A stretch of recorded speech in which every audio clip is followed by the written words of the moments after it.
신앙의 뿌리를 내려야 합니다. 신앙의 뿌리를 내리는 것은 쉽지 않습니다. 하지만 신앙의 뿌리를 내리게 되면 유익이 너무나도 많습니다. 성경적 표현을 가지고 말하면 범사에 유익하고 금생과 내생에 약속이 있습니다. 마치 시냇가에 심겨진 나무가 철을 따라 열매를 맺으며 그 잎사귀가 마르지 아니함 같이 신앙의 뿌리를 내리면 하는 모든 일이 형통합니다. 그러기에 신앙의 세계에 들어오면 반드시 뿌리를 내릴 수 있어야 합니다. 지난 10월 29일 목회데이터 연구소가 보도한 한국교회탐구센터가 조사한 새신자의 교회 출석 경로 및 교회 생활 실태조사 보고서의 내용을 보면 교회를 찾는 사람들의 76%가 종교에 대한 관심보다는 삶의 어려움 때문이었다고 합니다. 이를 좀 풀이하면 인생의 의미에 대한 혼란, 경제적 어려움, 건강의 어려움 등 삶의 어려움, 고난 때문에 교회에 나왔다고 합니다. 실상 이는 이상한 것이 아닙니다. 대부분의 사람들은 문제가 없으면 교회에 나오지 않습니다. 하지만 문제를 만나게 되면 인생의 연약함을 깨닫고 종교를 찾고 교회로 나옵니다. 그런데 교회로 나온다고 다 문제를 해결함 받는 것이 아닙니다. 신앙의 뿌리를 내린 사람만이 교회를 통해서 인생의 어려운 문제들을 해결받습니다. 그뿐 아니라 항상 기뻐하고 범사에 감사하는 삶으로 변화됩니다. 참으로 놀라운 일이지만 사실입니다.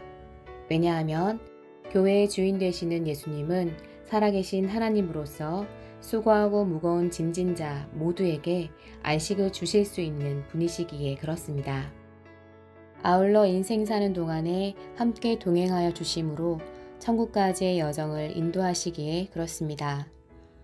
그러므로 교회에 나온 이상 신앙의 뿌리를 내리는데 최선을 다하여야 합니다. 그런데 이 신앙의 뿌리를 내리는 길에는 왕도가 없습니다.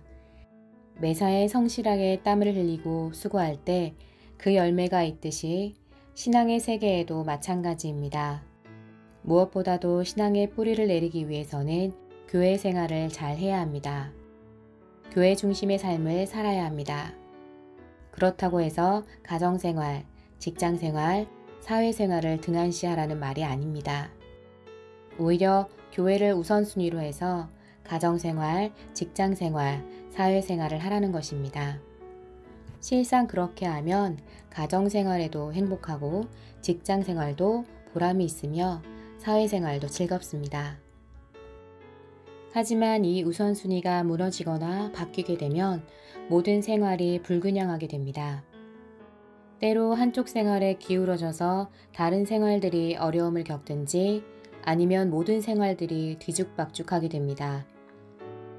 더군다나 여기에 어려움의 변수가 더 생기게 되면 참으로 감당하는 것이 힘들게 됩니다. 참으로 안타까운 모습이지만 많은 사람들이 이렇게 살고 있습니다. 성도들 중에서도 그런 사람들이 있습니다.